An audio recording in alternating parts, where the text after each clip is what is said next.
All right, so today we're going to dive into something pretty wild. Fintech. Hmm. And I know what you're thinking, like, oh, fintech, my grandma uses online banking. What's the big deal? But this is different.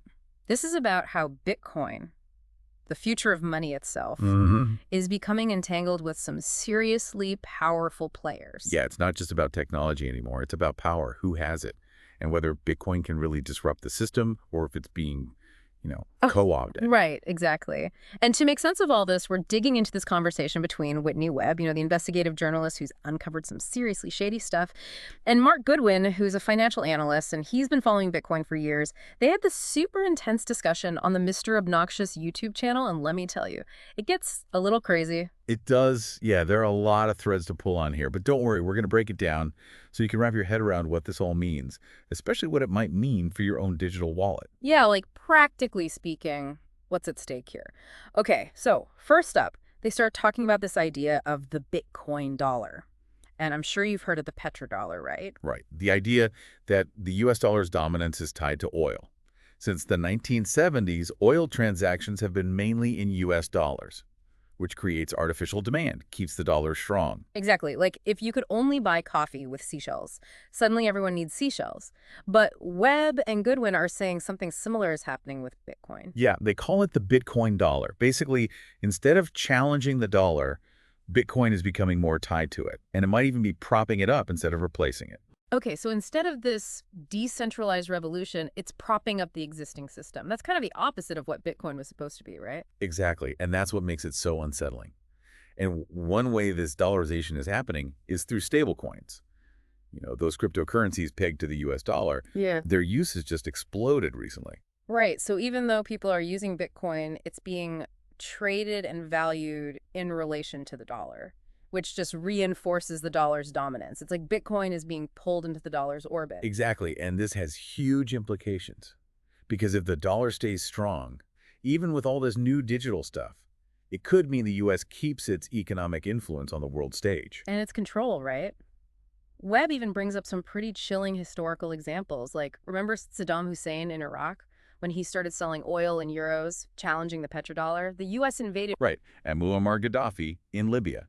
He was trying to create a gold-backed currency for Africa, which would have undermined the dollar. He met a similar fate. It makes you wonder, how far would powerful players go to maintain control as things shift? And that brings us to this company, Zappo, which is, well, it's a central part of this story. Yeah, Zappa's story is really interesting. They're deeply rooted in Bitcoin, known for creating some of the most secure storage solutions. Yeah, we're talking Fort Knox level security for your Bitcoin. But, and here's the but, they're also playing a key role in this Bitcoin dollar system. They even brag about their mission to dollarize the global south using stablecoins. It's interesting you picked up on that phrase, dollarize the global south, Hmm. because it really reveals a lot about their thinking. It suggests a deliberate strategy to bring developing economies into the U.S. dollar system, not through traditional means, but through these new digital tools. It's almost like instead of needing military force, you can exert financial influence through technology. Yeah, exactly. There's a whole new ballgame. And to understand the potential consequences, we have to follow the money. We need to understand who's pulling the strings behind the scenes. Okay, so we've got this company, Zappa. They're talking about dollarizing entire regions. It's like, who are these people and where did they come from? Right. Well, it turns out, when they started looking into Zappos connections, Webb and Goodwin, they found something pretty interesting and a little unnerving, honestly. Because some very familiar faces from the 2008 financial crisis are deeply involved with Zappo. Wait, hold on. You're talking about the 2008 crisis? The one that, Right. nearly crashed the global economy? That's the one. We're talking figures like John Reed, the former CEO of Citigroup, and Larry Summers, who's had, key economic positions in multiple U.S. administrations. So these aren't just some tech bros who stumbled into Bitcoin. These are architects of the existing financial system. Exactly. The very system Bitcoin was supposed to replace. And their influence within Zappo is significant. It's not just lending their names to a board of directors. We're talking shaping strategy, guiding investments. It's like they took what they learned from 2008, maybe even from their own missteps, and they're applying it to this new digital frontier. It's a really interesting thought, isn't it? It makes you wonder if they're trying to build a system they can control this time around. It's a question worth asking. Yeah. And these connections go even deeper. Zappo's founder, Wences Casares, He's kind of a legend in Silicon Valley. He was an early Bitcoin evangelist, convinced some of the biggest names in tech to invest. Right, like he was patient zero for Bitcoin in Silicon Valley. Exactly. And remember that organization Endeavor, the one that's like a young global leaders program for the business world? Oh, yeah, the one connecting rising stars with the already powerful. Right. So it turns out Zappo has publicly credited Endeavor with their success. They've said Endeavor was crucial in providing guidance and connections in their early days. Okay, so we've got Zappo tied to old school finance, influential Silicon Valley people, and this shadowy networking group that seems to have its fingers in everything. It's getting hard to ignore the feeling that something bigger is happening here. Yeah, and this is where things get even more, well, remember how we were talking about the potential for financial control through technology? Yeah, like a new way to exert power. Right, so we can't ignore the role of intelligence agencies here, Okay. particularly the CIA, in shaping markets. Wait, the CIA, like spies, what do they have to do with fintech? More than you might think. Mhm. You see, the CIA has this long history of influencing markets, often, covertly. I'm starting to see where you're going with this. Right, so Webb and Goodwin, they draw these parallels to the agency's involvement in companies like Google and Facebook early on. You mean how those companies started as innovative startups, and then it came out that intelligence agencies were using them for data collection Right. and influencing public opinion and all that. Exactly. And they're suggesting we might be seeing a similar playbook in fintech. Okay, but why would the CIA be interested in stablecoin? It's all about control. Stablecoins give a way to monitor and potentially influence financial flows, especially as more and more people move away from traditional banking. I see. So it's like they can track where the money is going, even if it's not dollars. Exactly. Imagine a world where the U.S. can track and maybe even freeze transactions made with a currency pegged to their dollar. Wow, that's a lot of power. And it's not just theoretical. Webb brings up this comment from Paolo Ardoino. He's the chief technology officer of Tether, one of the biggest stablecoin issuers. And he actually said, one of Tether's goals is to continue the economic hegemony of the U.S. dollar globally. That's pretty bold. Right. And when you think about the close relationship Hmm. between intelligence agencies and the government's economic interests, it really makes you wonder about these stablecoins. Like, are they becoming tools of U.S. foreign policy? It's a question worth asking, for sure. Okay, but how do they even track these transactions? I thought crypto was supposed to be, like, anonymous. That's where it gets even more interesting. So there's this company called Chainalysis.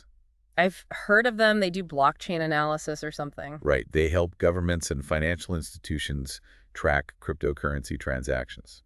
So they're the ones making sure there's no such thing as truly anonymous crypto. Pretty much. But here's the thing. Chainalysis is funded by In-Q-Tel. In-Q-Tel, that name rings a bell. Yeah, it's the CIA's venture capital arm. Hold on. The agency that gathers intelligence is funding a company that can track a supposedly private form of money. That's right. Isn't that, I don't know, a conflict of interest? It certainly raises some questions. Right. It suggests that the intelligence community sees value in this technology, but also the need to control it. It's like they're playing both sides, Right. embracing decentralization while also building the tools for surveillance. And it's not just about catching criminals. It's about understanding and potentially influencing how money moves around the world, who has it, how they're using it. Right, because once you can track the money, you can control a lot more than just criminals. Exactly. And it gets even more complex when we follow these threads further. This is where Webb and Goodwin really start to unravel this web of connections that, honestly, at first glance, seem almost too wild to believe. Okay, so we've got all these players, right? Old school finance guys, Silicon Valley power players, intelligence agencies, and this group, Endeavor, and they're all kind of circling around Bitcoin and this idea of, like, dollarization. Yeah, and it gets even more interesting when you bring in the PayPal mafia. Hold on, mafia. I thought we were talking about, like, tech entrepreneurs and venture capitalists, not, actual janksters. Right, not that kind of mafia. It's more a nickname for this group of really influential people who came out of PayPal back in the early 2000s. Like Peter Thiel, Elon Musk, Reid Hoffman people who went on to completely change entire industries. Okay, those are some big names for sure, but how do they fit into all of this Bitcoin stuff? Well, Webb and Goodwin point out that members of this PayPal mafia keep showing up in the Bitcoin and fintech world in these, very strategic ways. Give me an example. Okay, so take Peter Thiel. His company, Founders Fund, was an early investor in a company called Affirm. They're shaking things up in the lending industry, blurring the lines between, like, traditional finance and tech. And what about Elon Musk? Where does he fit in? Oh, Musk is all over this. His company SpaceX actually got a $30 million investment from Tether, remember them? The stablecoin company. And on top of that, Musk has talked about turning Twitter into a platform for financial services. Imagine that, Twitter competing with banks. Wow, that would be a huge shift. So these PayPal mafia guys, they're not just like passively investing, they're really shaping the future of how this all plays out. Exactly. And this is where Endeavor pops back in again.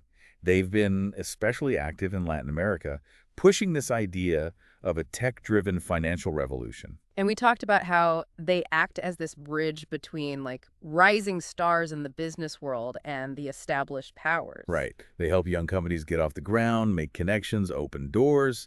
But Webb and Goodwin argue that their influence, especially in Latin America, goes a lot deeper than that. So Endeavor might be pushing for a revolution, but it's one that happens to benefit, well, U.S. interests and these Silicon Valley giants. That's the argument. They use the example of Mercado Libre, the Amazon of Latin America. Yeah, I've heard of them. So Mercado Libre got early support from Endeavor, and now they're this dominant force in online payments and e-commerce in that region.